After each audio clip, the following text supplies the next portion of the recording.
Bonjour, voici la réalisation du travail Gantt du cours numéro 1. Les données se trouvent sur Moodle. Nous devons introduire semaine 1 mise en forme, semaine 2 graphique.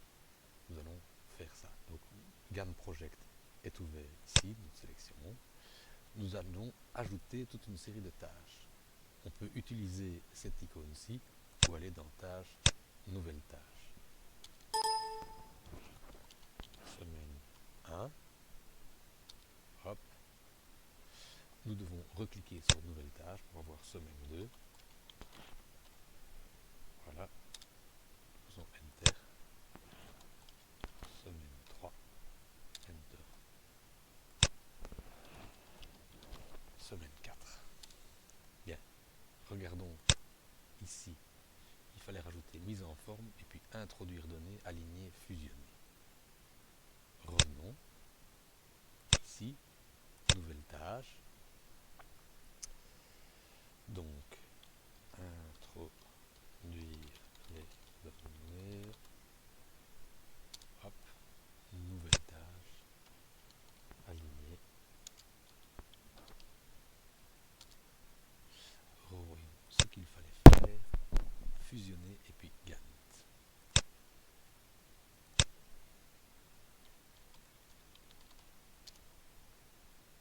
Et Gantt. Bien. Mais cette tâche-ci, semaine 1, allons rechanger. Ici, c'était mise en forme. Voilà. Ces tâches-ci font partie de la semaine 1. Pour ça, il faut les indenter. Alors, il y a la possibilité de le faire ici. Voilà.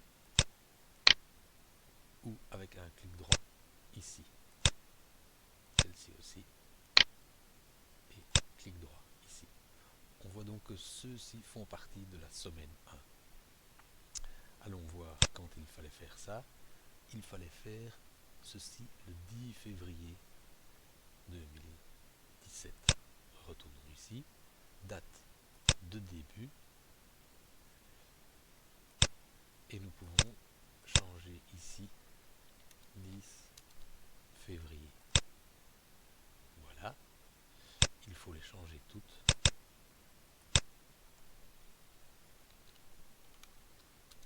Février.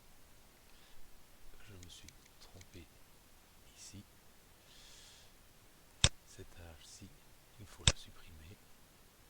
Oui. Et celle-ci, la supprimer aussi. Oui. C'était ici qu'il fallait aller. Donc ici c'était le 10 du 2. Là aussi,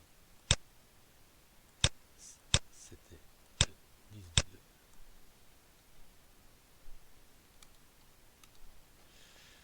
Et ici aussi, c'était la semaine du 10.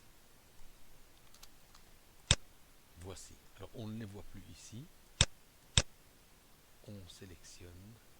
On vient ici et on les voit.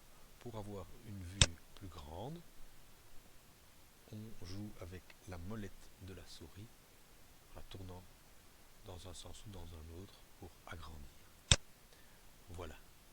La semaine 2 n'était pas le 3 mars, mais était le 17 mars. Donc, la semaine 2, c'était... Alors, je peux faire comme ceci, soit mettre le 17 février. Voilà. Mais quand je regarde ce qu'il fallait faire ici, la semaine 2 suit la semaine 1. Alors, il faut faire différemment. Je clique sur la semaine 2, la petite main apparaît et je tire ici vers comme ça. Mais à ce moment-là, ça veut dire que la semaine 2 est avant la semaine 1. Donc, annuler. Il fallait partir de la semaine 1 avec la petite main, sélectionner gauche et aller vers la semaine 2.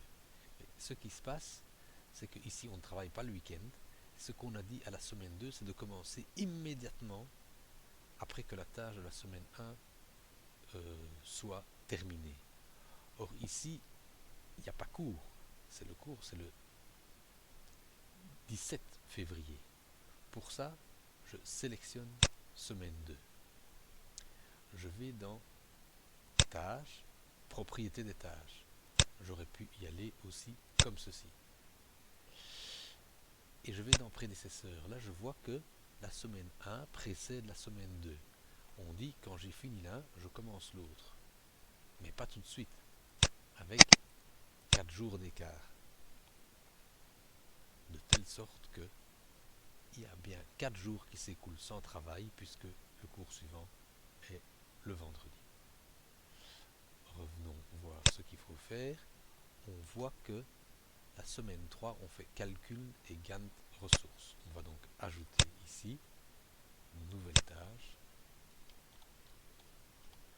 calcul,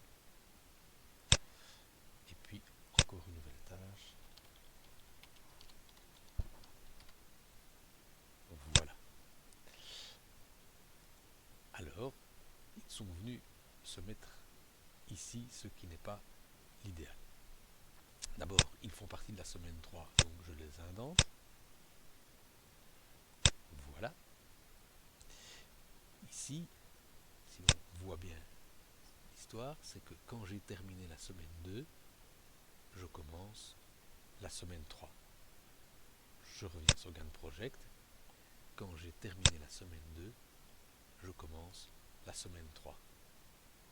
Mais là, de nouveau, c'est pas immédiatement après, mais avec un écart de 4 jours. Donc je clique sur semaine 3, je prends propriété de tâche, je peux aussi le faire différemment, je clique droit, propriété des tâches, prédécesseur, et je réintroduis ici un écart de 4 jours.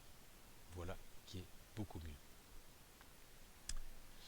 Alors, ce qu'il y a, c'est qu'il faut aussi avoir terminé le Gantt de la semaine 1 pour faire le Gantt de la semaine 2. Il était demandé, voyons ici, de mettre Gantt en rouge. Comment faire ça? Sélectionner Gantt, propriété des tâches, ou propriétaire par un clic droit, couleur, rouge.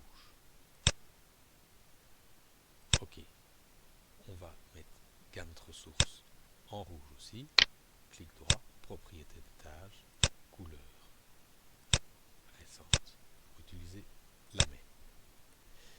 Maintenant, on va mettre une condition supplémentaire, c'est qu'il faut avoir fait le 1 avant d'avoir fait le 2. Donc, je peux aller sur Gantt ressources, propriété des tâches, prédécesseur, ajouter un prédécesseur et de dire que le Gantt de la semaine 1 est un prédécesseur. Seulement, il va me faire commencer ça immédiatement sans écart. En réalité, je peux soit mettre un écart, mais je dois le calculer. J'ai une alternative. Je mets ici contrainte faible. Et je mets OK. Et à ce moment-là, il m'a laissé mon Gantt dans la semaine 1 et il m'a dit je dois bien avoir terminé l'un pour l'autre. Pour faire l'autre, par contre, on voit ici c'est un pointillé, ce qui m'a permis de ne pas avoir de perturbations qui viennent se mettre ici. La semaine 4, je devais faire condition et mind map. Semaine 4, j'ajoute des tâches.